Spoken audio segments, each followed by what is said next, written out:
Chciałeś latać, no to kurwa poleciałeś.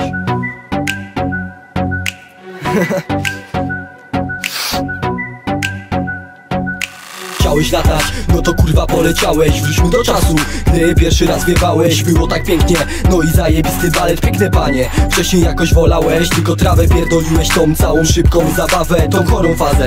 Ładowanie w kichawę, na drugi dzień cholerne zejścia. Mimo to do tego kolejne podejścia. Złapałeś trochę szczęścia. Kontakt u zielarza niedaleko mieszka. Polecił cię jego dobry koleżka. Miałeś dobry popyt, więc nie mogłeś przegrać. Jedna wada, że nie mogłeś z tym fukaniem przestać.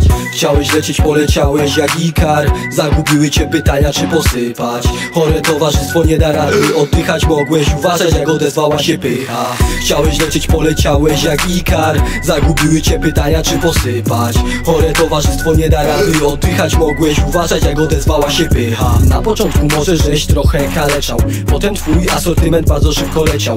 Miałeś renomę, każdy cię polecał. Czas do spłaty przeleciał. Ktoś hajs obiecał, lecz w chuja przyleciał. Okazało się, że gdzieś daleko poleciał.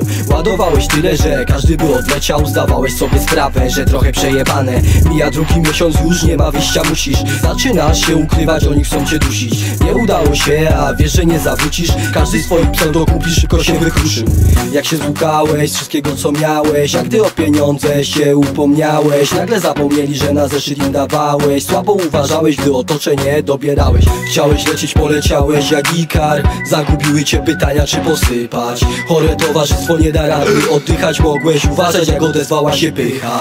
Chciałeś lecieć, poleciałeś jak Ikar. Zagubiły cię pytania, czy posypać. Chore towarzystwo nie da rady oddychać. Mogłeś uważać, jak odezwała się pycha.